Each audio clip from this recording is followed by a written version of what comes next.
Shabbat Shalom, mais um dia com vocês, comentando um pouquinho sobre a Parashá desta semana. Continuamos em Gênesis, a Parashá Lech Lecha, saia, que vai de Gênesis 12, versículo 1, até Gênesis 17, versículo 27. A Haftará será Isaías, do capítulo 40, versículo 27, até o 41, versículo 16. E para a leitura da Nova Aliança, escolhemos da Bíblia do Externo, Colossenses 2, do 11 ao 15, e Atos 7, do 1 ao 8. A Parashá começa com Lech Lecha, saia, quando Abraão recebe a ordem de Hashem de ir em procura de novas terras.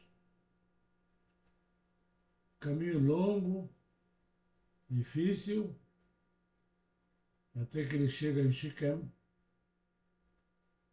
e devemos recordar que naquela época tinha de dar a volta à parte norte da Península Arábica, porque atravessar o deserto com jumentos era impossível, e o camelo, o dromedário do Oriente Médio, não estava ainda domesticado. Todo começo de uma jornada para uma terra desconhecida, e não apenas sozinho, mas levando praticamente sua família e tudo que ele possui. Mas Abraão aceita a ordem de Adonai e empreende esse longo caminho para o desconhecido. Eu acho, porém, que o capítulo, os versículos mais importantes desta Parashá, porque se refletem diretamente na nossa fé, seria o capítulo 14, no versículo 18, quando Melquisedec e Melquisedec, como já comentei muitas vezes, é um título, não é um nome, que aparece traduzido em muitas Bíblias como Melquisedec. Melquisedec é um título que quer dizer reis ou anjos da justiça. E o capítulo diz muito claro: Melquisedec era sacerdote do Rei do Deus Supremo.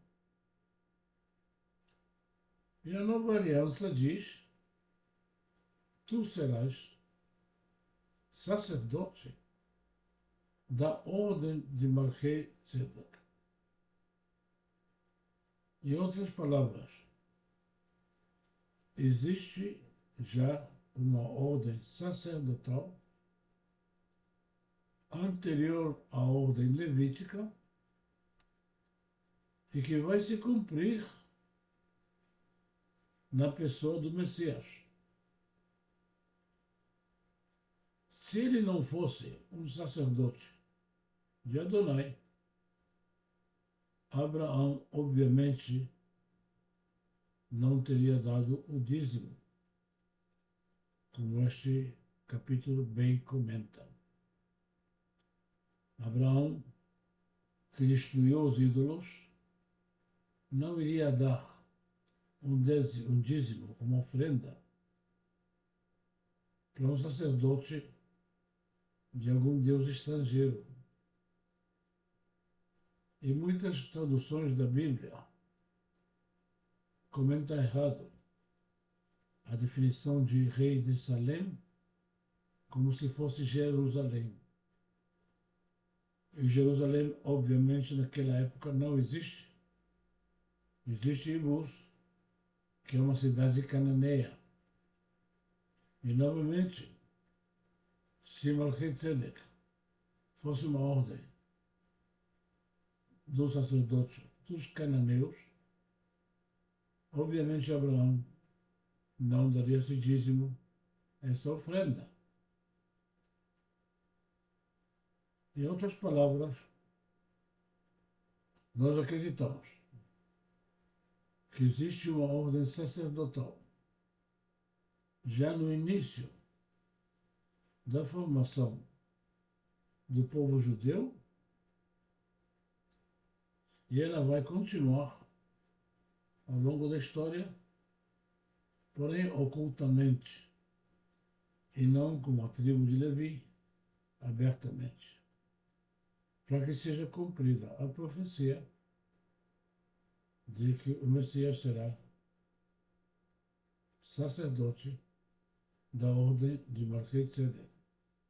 Lembremos, Yeshua é da tribo de Judá, não da tribo de Levi, e obviamente ele não pode ser ordem do sacerdócio levítico. Mas acreditamos que existia então já um sacerdócio anterior, desde os inícios do povo judeu. É um tema interessante, que acreditamos que pode ser comprovado histórica e arqueologicamente, mas é um tema para uma palestra, obviamente, bem mais comprida. Mas aqueles que quiserem ou desejarem, podem procurar um pouco mais sobre Melquisedeque, ou, como era em hebraico, Melquisedec.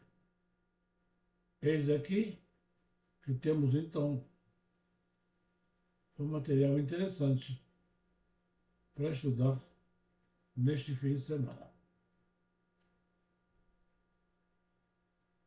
Pensem bem nisso e Shabbat Shalom para todos.